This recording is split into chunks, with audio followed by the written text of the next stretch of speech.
Overlord, volume 2, capítulo 4. As Espadas Gêmeas da Morte, parte 1.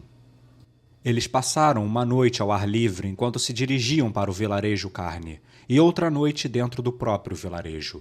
Depois disso, eles partiram do vilarejo Carne pela manhã rumando para Irantel. E assim, a jornada de 3 dias e 2 noites chegou ao fim, já que era quase noite quando puseram os pés na cidade. As estradas principais eram iluminadas por postes de iluminação feitos com a magia da luz contínua. A luz emitida era de cor branca.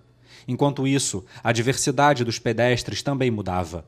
Não havia mulheres jovens e crianças para serem vistos, mas sim homens cansados que voltavam para casa depois de terem terminado o longo dia de trabalho. As 2 fileiras de lojas de ambos os lados emitiam sons alegres e agradáveis. Ainz olhou os arredores. A cidade não mudou muito em 3 dias. Ou melhor, ele havia ido para o vilarejo Carne logo depois de chegar a Irantel, então ele não tinha muita base para a comparação. Ainda assim, ele sentiu que as ruas pacíficas permaneciam as mesmas. Eles saíram da estrada principal e então Ainz e companhia pararam. Obviamente, parar no meio de uma rua movimentada seria um grande obstáculo, mas ninguém se atreveu a reclamar.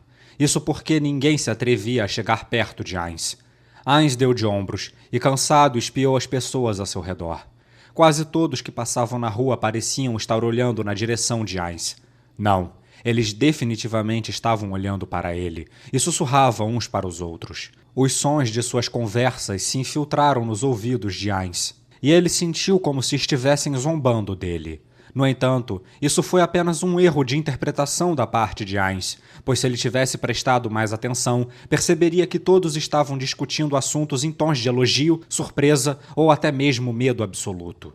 Mesmo assim, ele não conseguia acreditar em si mesmo ao ponto de ficar aliviado. Ainz silenciosamente abaixou a cabeça e olhou para o pelo branco perolado abaixo dele. Isso porque ele estava cavalgando no sábio rei da floresta. As pessoas ao seu redor ficaram surpresas com a majestade do sábio rei da floresta. Ainz queria contestar essa escolha de palavras. Eles discutiam como aquele guerreiro poderia montar uma fera tão temível, digna e entre outras coisas. Eu deveria me orgulhar disso, né? Mas não consigo. Essa reação foi totalmente compreensível. As pessoas estavam louvando o sábio rei da floresta como uma criatura poderosa e majestosa, mas para Ainz era mais uma forma de humilhação pública. Em comparação, era como um solteirão de meia-idade sem família e namorada andando sozinho de carrossel e se sentindo orgulhoso. Como desgraça pouca nunca é o suficiente, ainda era uma montaria muito desconfortável. Como o sábio rei da floresta tinha uma estrutura corporal completamente diferente de um cavalo, Ainz foi forçado a abrir bem as pernas e empinar a bunda para trás. Se ele não adotasse essa postura, que lembrava um ginasta olímpico enquanto cavalgava, seria difícil manter o equilíbrio. Naturalmente, montar naquela criatura não tinha sido ideia de Ainz, e sim a pressão não só dos espadas das trevas e do sábio rei da floresta, mas também a humilde petição de Narberal de que um governante não deveria estar andando a pé. Isso o fez pensar que talvez cavalgar no caminho de volta fosse uma boa ideia, e então ele acabou assim. Se eu soubesse que teria sido assim, eu teria recusado. Será que alguém armou isso para mim? Montar um hamster era algo que se ouvia nos contos de fadas. No entanto, essas criaturas eram mais adequadas para crianças. Talvez até uma donzela montando nessa criatura não pareceria tão estranho, mas um guerreiro robusto em armadura completa não fazia o menor sentido. Todavia, o povo circundante parecia pensar que Ainz era o único a reagir dessa maneira. Será que eu não tenho senso de estética? Ou o senso deles que é estranho? Ou será que o mundo inteiro é maluco assim? Claro, ninguém responderia a um simples pensamento. Contanto que a maioria das pessoas achasse magnífico, então era o senso estético de Ainz que era falho. Foi por isso que ele não pôde protestar sobre montar o sábio rei da floresta. Além disso, se a cavalgada fizesse do aventureiro Momon alguém mais memorável, o que ajudaria a fixar seus pés aqui, seria mais uma razão para fazê-lo. Ainda assim, eu sinto que estou passando vergonha. A mente de Ainz suprimia qualquer emoção que tivesse excedido uma certa magnitude, mas isso não estava acontecendo agora. Em outras palavras, isso não estava realmente afetando ele, e tudo isso levou Ainz a se indagar. Quer dizer que eu sou imune à vergonha? Não me diga que virei um masoquista. Eu sempre senti que estava mais pro lado sádico. Bem, já que estamos de volta à cidade, parece que nossa missão acabou, não? Enquanto Ainz comparava as imagens e vídeos que ele havia coletado no passado com seu estado mental atual e agonizava com seus possíveis fetiches, Peter e Nifria iniciaram uma conversa. Sim, a tarefa já está quase concluída. Então, eu já preparei a remuneração, mas ainda tenho que pagar o bônus que negociamos na floresta. Podem vir comigo até a loja da minha família? O vagão da carroça atrás de Nifria estava cheio de ervas. Além disso, havia cascas de árvores, frutas estranhas que pareciam galhos, um cogumelo gigantesco que era grande o suficiente para o homem colocar os braços ao redor, capim extremamente alto e outras colheitas a mais. Para um amador, não pareciam nada mais que plantas estranhas, mas para olhos treinados, eram uma pilha de tesouros. Depois que Ainz subjugou o sábio rei da floresta, eles estavam livres para explorar completamente a região de sua antiga esfera de influência. Eles descobriram muitas ervas raras e valiosas, bem como outros ingredientes que poderiam ser usados para fazer outras poções. Nifria colheu sem parar, prometendo aos outros que lhes pagariam um bônus generoso acima do montante pré-determinado. Momon-san, é melhor você ir para a Guilda dos Aventureiros primeiro. Ah, sim, certamente. Como eu trouxe um monstro até a cidade, preciso registrar o sábio rei da floresta na guilda. Sim, é bem chato, mas as regras são essas. Então qual é o plano? Como eliminamos aqueles ogros e goblins, que tal todos irmos à guilda juntos? Eu acho que não. Momon-san, você fez basicamente todo o trabalho pesado. Então devemos ir primeiro à casa do Nifria-san e ajudar a descarregar as ervas. Se eu não fizer pelo menos isso, vou ficar envergonhado de receber a mesma bonificação que a sua. Os espadas das trevas assentiram após Peter terminar, e Nifria educadamente acrescentou. Ah, vocês não precisam se preocupar com isso. Bem, você concordou em nos pagar um bônus, então considere isso como um favor da nossa parte. Depois de ouvir a gentil declaração de Peter, Nifria respondeu educadamente. Então, quando os senhores vierem à nossa loja procurando poções, nós lhe daremos um desconto. Nada nos agradaria mais. Então, Momon-san, vá à guilda primeiro e nos encontre na casa do Nifria-san depois. Vamos direto para a casa dele, cuidaremos das tarefas lá e depois vamos à guilda para assinar a papelada. Infelizmente, teremos que incomodá-lo por mais um dia, pois só poderemos reivindicar a recompensa pelos ogros amanhã. Apareça lá no mesmo horário que nos conhecemos na guilda. Está bem, então. Ainz assentiu em resposta a essa sugestão. Ele poderia simplesmente pedir a uma recepcionista para preencher os papéis. Por isso ele não queria ir à guilda com eles. Ele teria que fingir que sabia ler e escrever no idioma local, e isso poderia muito bem fazer com que todo o seu trabalho nos últimos dias fosse em vão. Beleza, até depois então. Ainz assentiu levemente, e então ele e Narberal se separaram de Nifria e dos Espadas das Trevas. Neste momento, Narberal se inclinou e perguntou. Podemos confiar neles? Está tudo bem. Mesmo se eles nos traírem, o máximo que perderemos é a recompensa pelos ogros. Se nos fixarmos nessa quantidade desprezível de dinheiro e tivermos uma reputação de mesquinhos, isso faria mais mal do que bem à nossa causa. Ainz tinha vindo a essa cidade para construir um nome para si mesmo. Ganhar uma reputação de mesquinho impediria seus planos futuros.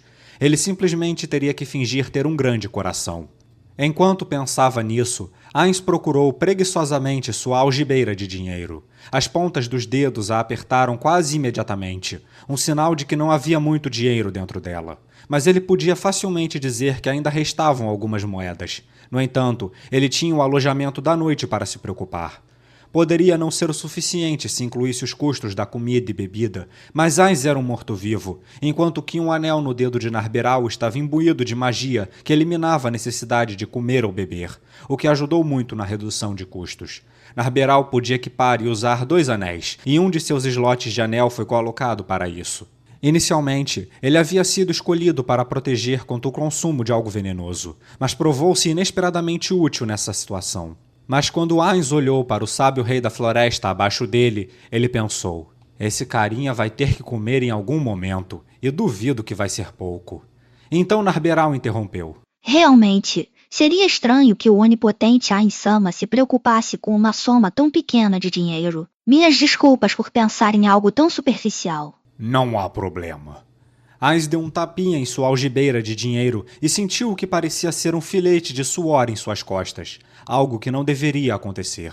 Ele silenciosamente amaldiçoou a si mesmo por criar gastos desnecessários. E também... será que dá para parar de me chamar de Ain-sama, Narberal?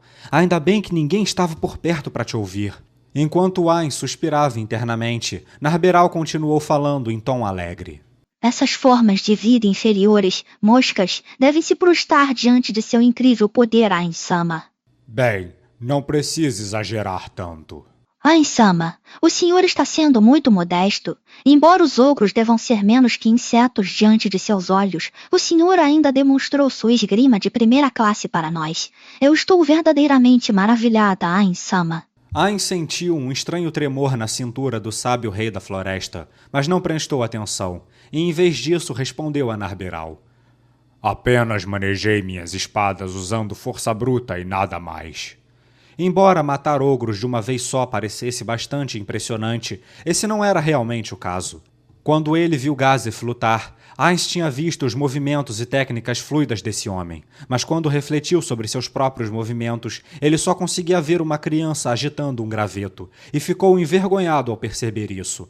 O que os espadas das trevas admiravam era apenas o poder destrutivo nascido de sua força sobre-humana. Era completamente diferente da sua crença do que seria um verdadeiro guerreiro no calibre de Gazef.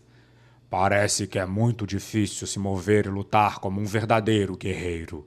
Então por que o senhor não usa magia para se transformar em um? Haviam 5 magias que Ain poderia usar enquanto estava usando a armadura, e uma delas permitia que ele convertesse seus níveis de usuário de magia em um número equivalente de níveis de guerreiro.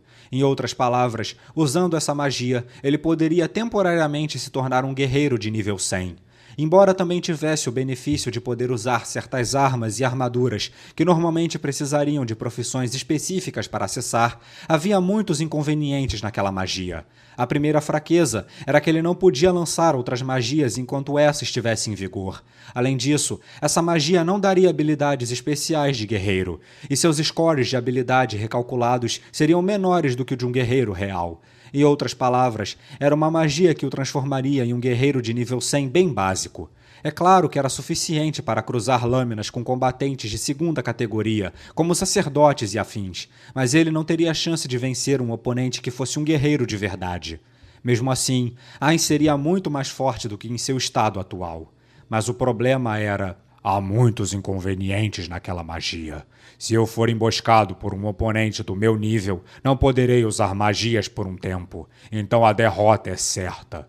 Eu poderia usar pergaminhos para lançar magias, mas levaria muito tempo de preparação. Estas são as grandes falhas daquela magia. Como não sabia se havia jogadores inimigos por perto, ele não podia se permitir abaixar a guarda. Não havia necessidade de usar essa magia e tornar-se mais fraco de propósito. Eu estou fingindo ser um guerreiro para esconder minha verdadeira identidade. Então não há necessidade de ficar tão chocado. Um tremor percorreu o sábio rei da floresta quando ele levantou a cabeça para olhar para Ain, com um olhar surpreso em seu rosto. Sua humilde serva estava apenas ouvindo tuas palavras. Verdade que tu não és um guerreiro, milord? O sábio rei da floresta olhou para Ain com seus redondos olhos negros. Ain olhou de volta e acenou com a cabeça em uma resposta positiva. Com um tom de orgulho em sua voz, Narberal explicou. Ain-sama está meramente fingindo ser um guerreiro. É como um jogo para ele. Se ele usasse suas magias, que são seu verdadeiro poder, ele poderia facilmente separar os céus e destruir a terra. Ain não se sentiu capaz de negar Narberal pedindo para que ela fosse mais humilde. Não quando ele era confrontado com a fé absoluta de sua serva, ou o fato de que ela sentia que ele era perfeitamente lógico. É como ela diz. Sabe o rei da floresta, não se sente feliz por não ter lutado contra o meu verdadeiro eu? Se eu tivesse usado o meu verdadeiro poder, você teria sido destruído em um instante. Este que vos fala entende? Entende sim, milord. Seu servo Hamsuke será duplamente fiel ao senhor. Quando o sábio rei da floresta pediu um nome, a primeira coisa que veio à mente de Ain foi Hamsuke. Uma vez que o nomeou Hamsuke, o sábio rei da floresta pareceu bastante satisfeito. Porém, quando Ain pensou um pouco mais, o nome Hamsuke soou realmente muito idiota. Talvez eu tenha sido muito apressado em dar o nome de Hamsuke. Talvez Dafulco fosse mais sonoro. O pessoal da guilda sempre dizia que meu gosto para nomes não é dos melhores. Com um leve sentimento de arrependimento, Ainz, ainda montado em cima de Hamsuk, trotou em direção à guilda dos aventureiros. Enquanto isso, na loja da família Bareari, os espadas das trevas dirigiram a carroça para o quintal da loja, parando em frente à porta dos fundos. Nifria abriu a porta. Estava com uma lanterna mágica na mão. Ele pendurou-a em uma parede interna, iluminando o interior escurecido. Por causa da luz da lanterna, eles podiam ver vários barris dentro da casa. O cheiro de ervas secas pairava no ar, sugerindo que aquela era uma sala para o armazenamento de ervas. Então posso incomodá-los para me ajudar com as ervas? Os espadas das trevas responderam alegremente e afirmativamente, enquanto descarregavam com cuidado os amarrados de ervas da carroça, trazendo-os para dentro. Quando ele mostrou aos aventureiros onde colocar as ervas, uma pergunta surgiu em sua mente. A vovó não está em casa? A avó de Nifria era bem idosa, mas seus olhos e ouvidos ainda eram aguçados. Ela deveria ter vindo no momento em que os ouviu movendo as coisas. No entanto, se estivesse focado em fazer poções, dificilmente prestaria atenção a meros ruídos. Como nada parecia distante do habitual, Nifria não deu muita importância. Depois de descarregar e organizar as ervas, ele chamou os espadas das trevas. Obrigado por me ajudarem. Deve ter suco de frutas frescas na cozinha. Por favor, entrem e bebam um pouco. Que maravilha! Lukrut, com a testa brilhando de suor, exclamou satisfeito. Os outros assentiram alegremente também. É só me seguirem, então... Assim que Nifria estava prestes a levar os outros para dentro da casa, alguém abriu a porta do outro lado do armazém. Oi, bem-vindo de volta. Diante dele havia uma jovem bonita com um ar de inquietação. Seu cabelo loiro balançava ao vento. Ah, eu estava preocupada, sabia? Pensei que tivesse desaparecido. Me senti tão desolada. Eu não sabia quando você voltaria. Me deixou esperando um tempão, viu? Posso saber quem você é? O quê? Vocês não se conhecem? Peter exclamou surpreso. Ele pensou que eles se conheciam, dado o tom de voz familiar da mulher. Ah, eu? Eu vim para te sequestrar. Eu preciso de alguém para usar uma magia que convoca uma grande horda de mortos-vivos. Um exército dos mortos. Então, você pode usar o item mágico? A irmãzona aqui tá te implorando. Os espadas das trevas sentiram um ar de malícia irradiando da garota e imediatamente sacaram suas armas. Embora todos estivessem em uma posição de combate, a garota disse alegremente. Será uma magia de 7º nível que dificilmente alguém pode usar. Por isso terá que usar a coroa da sabedoria. Você não pode controlar todos os mortos-vivos, mas pode guiá-los. Que plano perfeito, não é mesmo? Nifria-san, recue, saia daqui. Peter olhou para a mulher com cautela. Com a espada em mãos, ele falou em um tom firme como aço. Se ela está falando todos os planos desse jeito, é porque deve ter certeza que pode nos matar. Como você que é o alvo dela, a única maneira de mudar as coisas é fugir. Quando Nifria recuou em pânico, os espadas das trevas ficaram firmes na frente dele, transformando-se em seus escudos humanos. Ninha, fuja com ele. Depois que Daine falou isso, Lukrut gritou. Pegue o menino e corra. Você disse que salvaria sua irmã sequestrada. Então vai. Isso mesmo. Você tem algo que precisa fazer. Acho que não poderemos te ajudar até o fim, mas pelo menos podemos comprar algum tempo. Pessoal, obrigado. Ai, que cena comovente. Tá quase escorrendo uma lágrima aqui. Mas se ele escapar, seria um pé no saco. Então vamos deixar as brincadeiras de lado, sim? A garota sorriu alegremente e retirou um par de estiletos debaixo da túnica quando viu o olhar duvidoso no rosto de Ninia, que mordeu os lábios em apreensão. Nesse momento, a porta de trás se abriu, revelando um homem magro, pálido e de aparência doente, que parecia mais morto do que vivo. Eles foram pegos em um ataque de pinça. Os rostos dos espadas das trevas ficaram cobertos de sombra. Você está se empolgando demais. Ah, qual é, Kaji-chan? Não foi você quem fez os preparativos para que os gritos deles não fossem ouvidos? Não é nada demais, deixa eu tirar uma casquinha. A maneira como a garota sorria com os dentes à mostra enviou um arrepio na espinha de Nifria. Então, como não há lugar para vocês correrem, vamos nos divertir.